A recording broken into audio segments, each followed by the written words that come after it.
How's it going, everybody? My name is Lucian. Today, I'm going to be remastering the 7 Days to Die video server setup for Windows. This video was originally created back in 2022.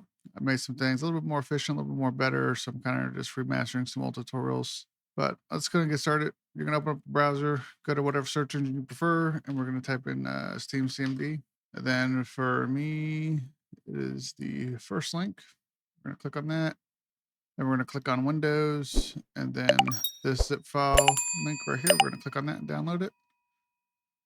Then we're going to open up the folder that it downloaded to. We're going to right click and extract. I use WinRAR. Feel free to use whatever you want. Just extract it.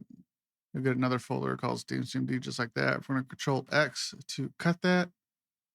We're going to go to My PC, go to your C drive. I'm going to create a new folder. We're going to call it servers. Enter.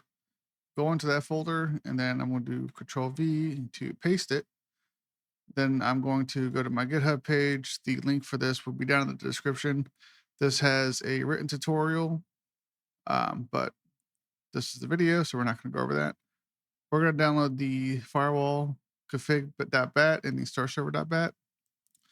So let's go ahead and click on the firewall.bat and then click this little button right here to download the file.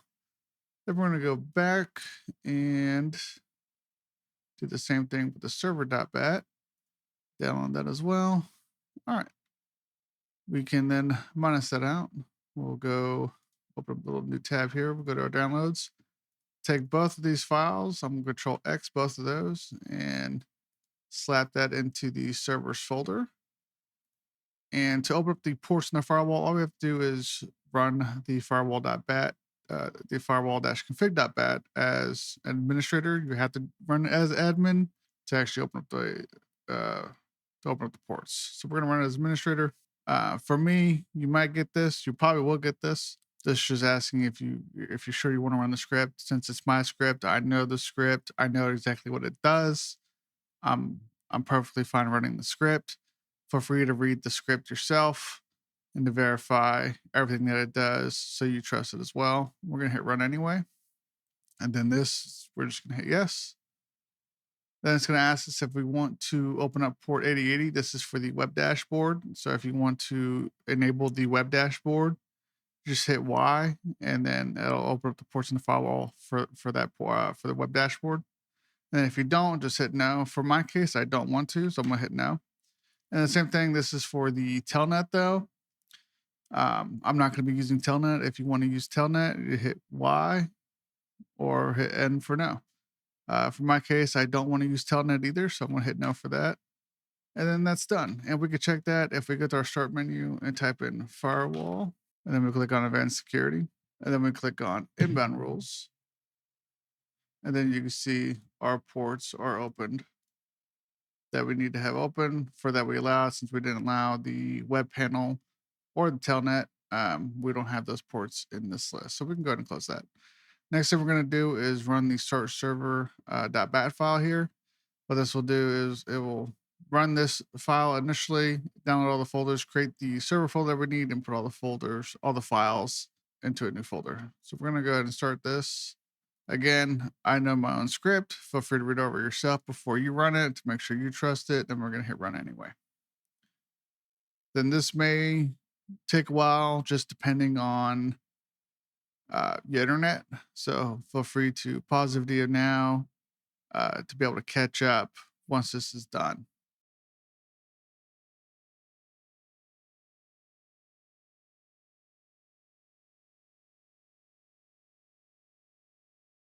All right, and once it's done, you'll see this message right here.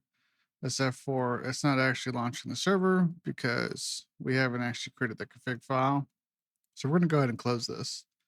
And what I mean by that is that if we right click and edit our script here, you can see that it's using a custom server config. And we're doing this because every time you update the server, this config file, the one that it comes with, gets reset, and you don't want to have to change that every single time. So we're basically going to be making a new config file, and this is what we're calling it. This script is designed to, every time you run the batch script, it will automatically check for updates and then update the server. So let's go ahead and close that. I like to have this inside the actual 7 days to die folder. So what I'm gonna do is I'm gonna Control X to cut that, go into the 7 days to die folder, and then Control V to paste it. Then we're gonna go to the server config. I'm gonna Control C, then Control V, and then we're going to hit F2 on this, and we're going to rename it. Take this out, go to the front, and we'll just type in my.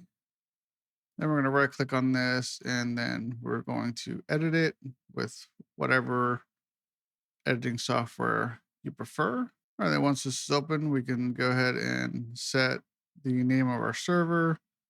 We can enable or disable Telnet. We can enable or disable the web dashboard.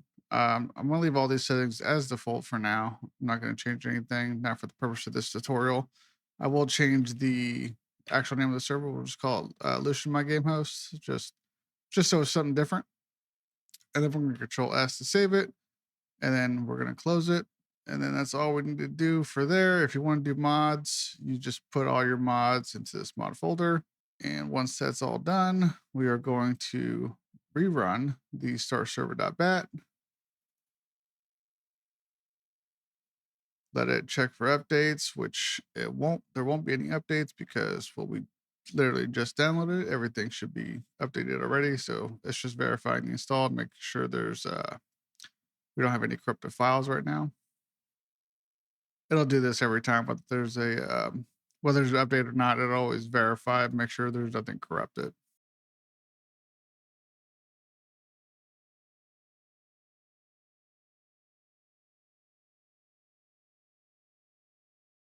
Then you'll see this message again, and then this new window will pop up for actually starting the server.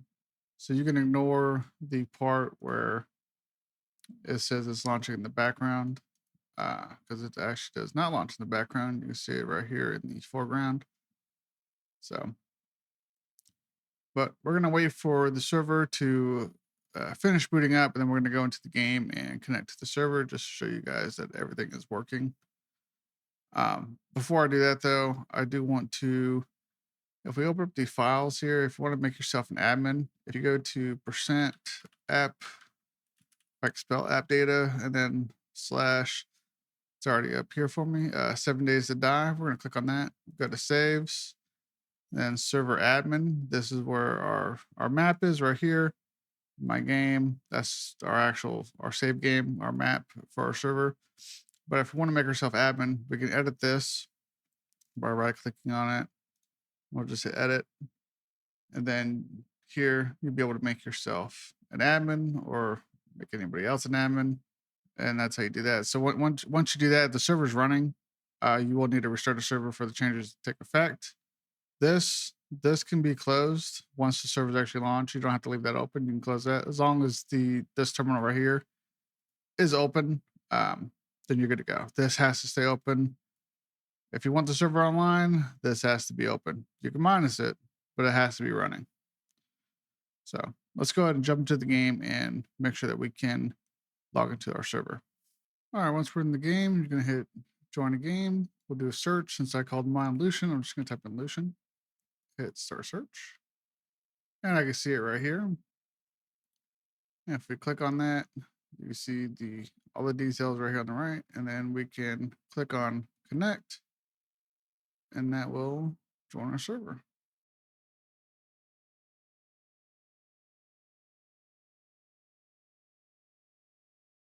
All right, and here we are in game on our own server that we're hosting on our own hardware. I want to add a real quick note. If you want people from outside of your network to join, you will need to port forward the ports that I have listed on GitHub. If you do not do that, only people from within your own network will be able to join the server. But that's it, guys. Pretty simple, straightforward process. I've made it super easy for you guys. I hope you guys enjoyed watching the video, and I will see you on the next one.